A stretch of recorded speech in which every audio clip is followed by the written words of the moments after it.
세상에는 많은 아픔과 상처를 지닌 사람들이 있습니다.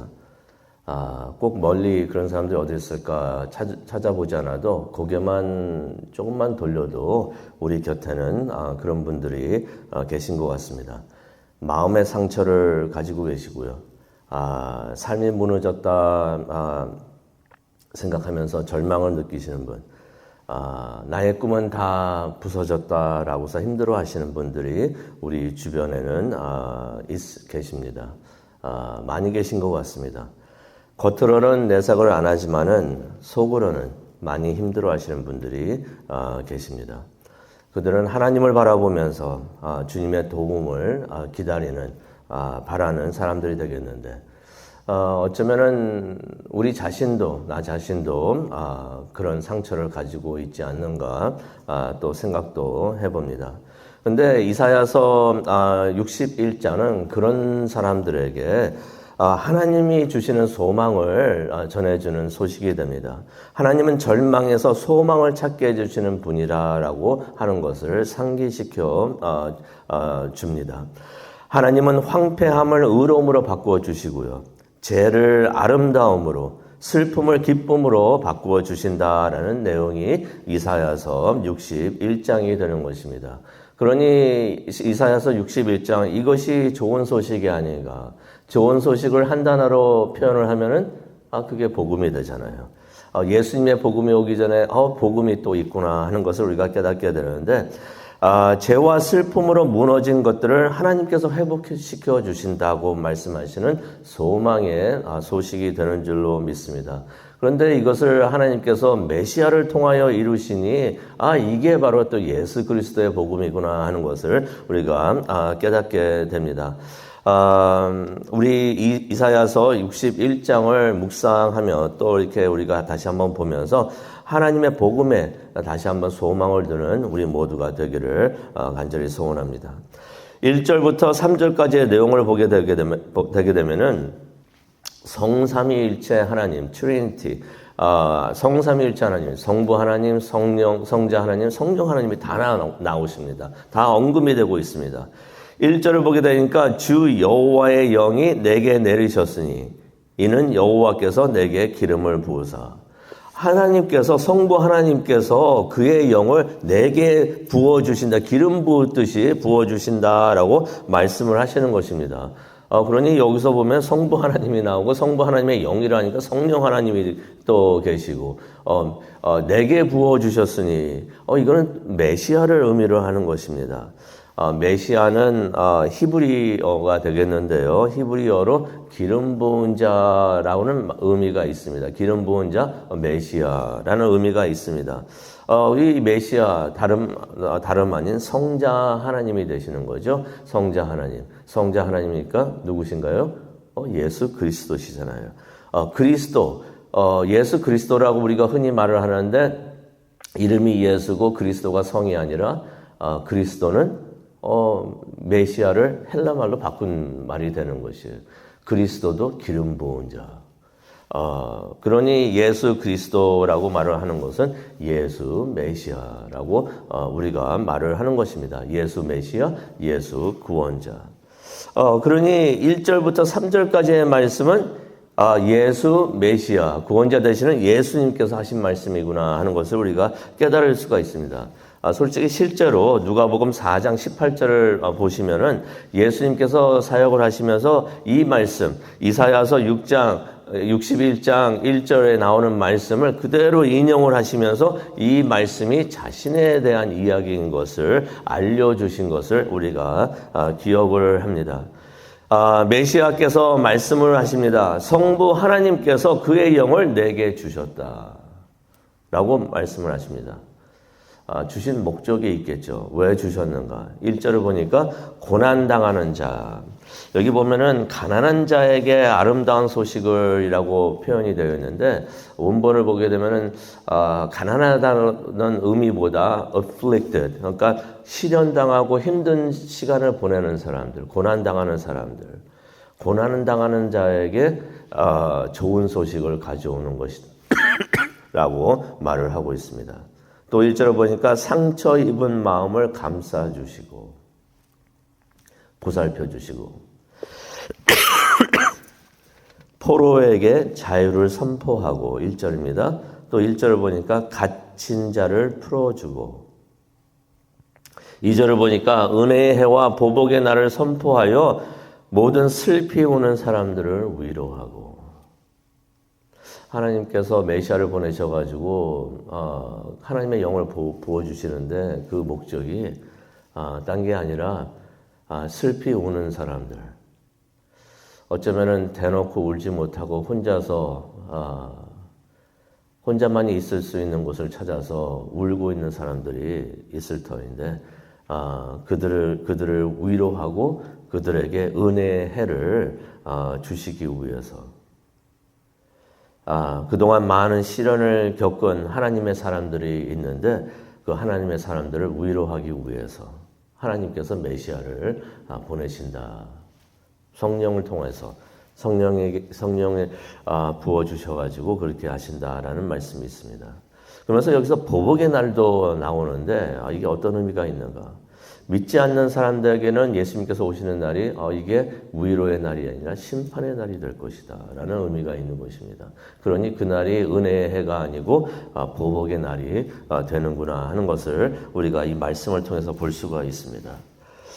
시온에서 슬퍼하는 자에게 3절입니다. 재 대신 화환을 주시고 또 슬픔 대신 기쁨을 주시고 어둠과 근심 대신에 찬양의 옷을 입게 하시기 위해서 하나님께서 메시아를 보내주신다라는 말씀을 하십니다.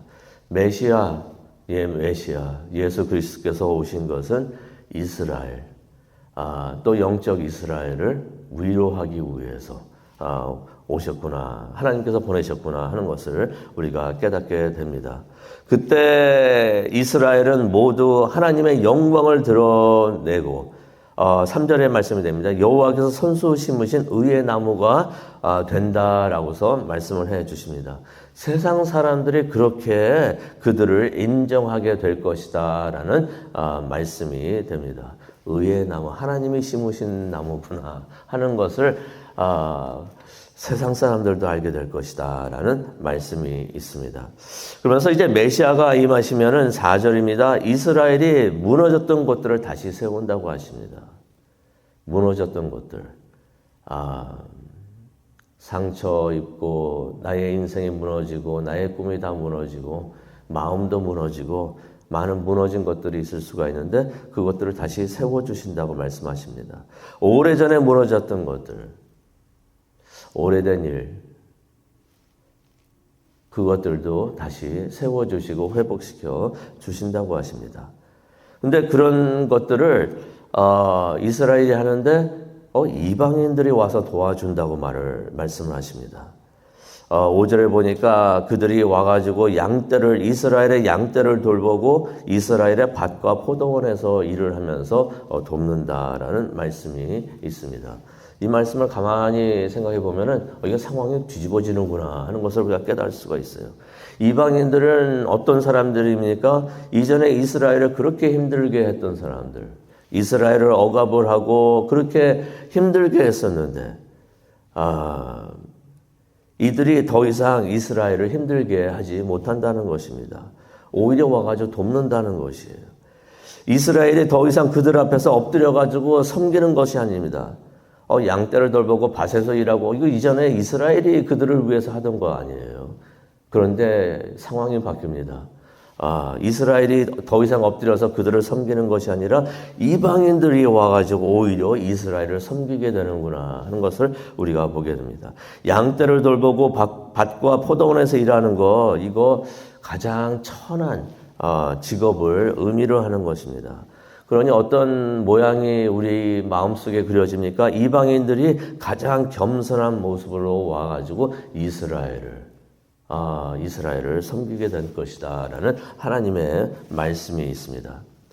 반면에 그러면 어떻게 또 이스라엘은 어떻게 되는가? 이스라엘을 섬기니까 마음 같아서는 이스라엘이 그동안 당한 것도 있으니까 와가지고 지도자가 돼가지고 룰러이 돼가지고 통치자들이 돼서 그들을 다스리겠구나.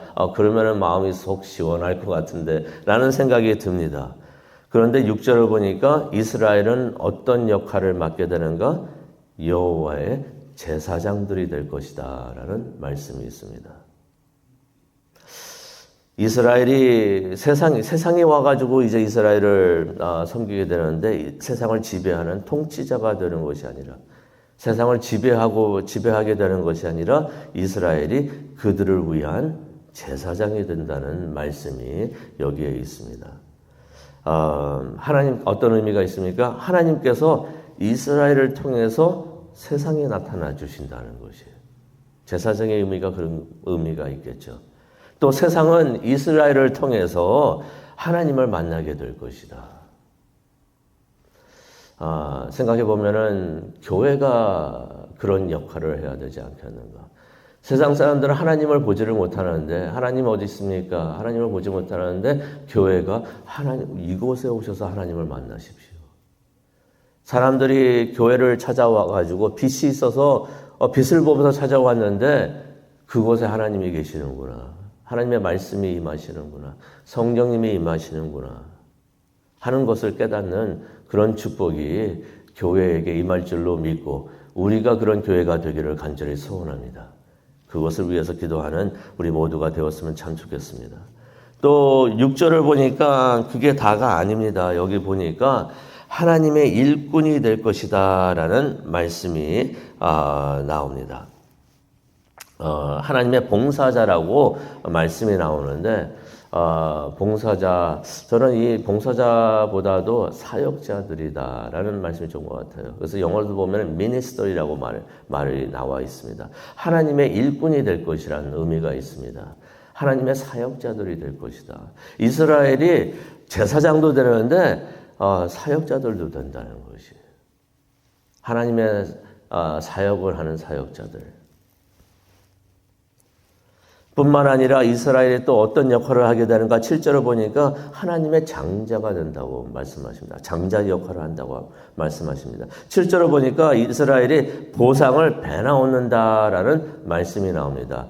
성경에서 보상을 배나 받는다, 이렇게 뭐를 배나 받는다라고 할 때 가장 먼저 이거 생각해 보기 원해요. 우리가 장자의 축복을 말씀하시는구나.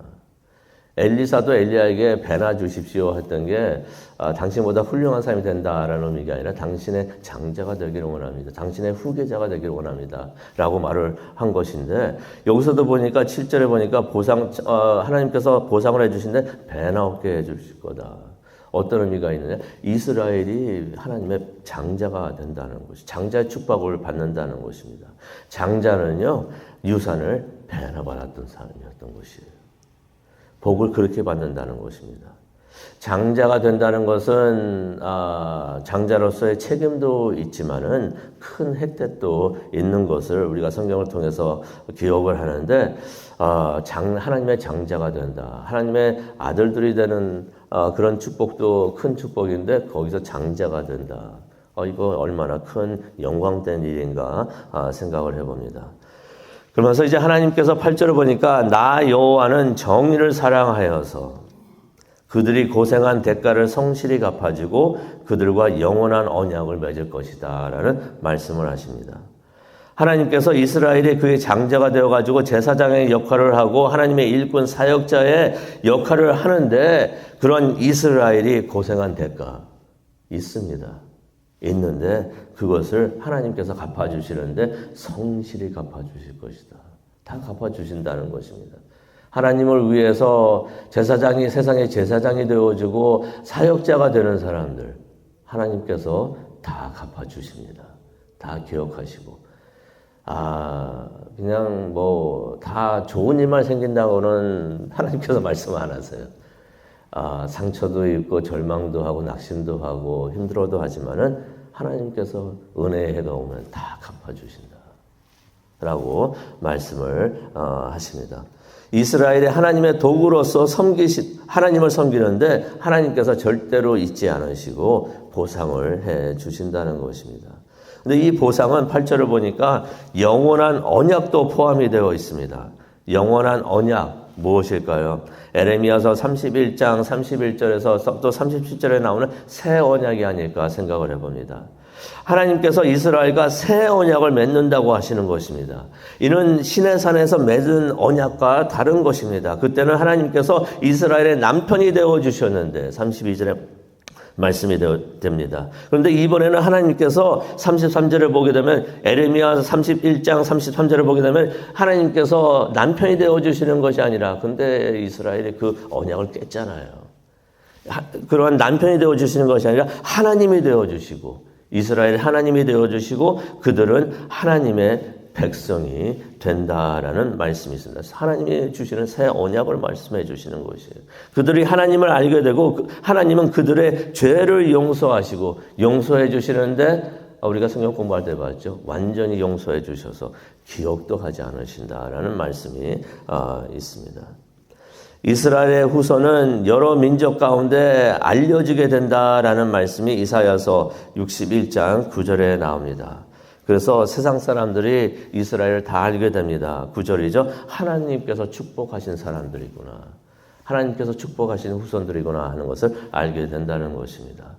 이 말을 듣고 있던 이사야 선지자 이사야가 이스라엘을 대표해서 구원받는 이스라엘을 대표해서 말을 합니다. 그것이 10절과 11절에 기록이 되어 있습니다.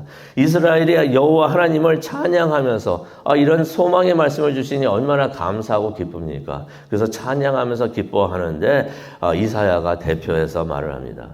하나님께서 그들을 깨끗하게 해주시고 10절입니다. 구원의 옷과 공의의 옷을 입혀주시는 것을 감사합니다 라고서 하나님을 찬양을 하는 것입니다.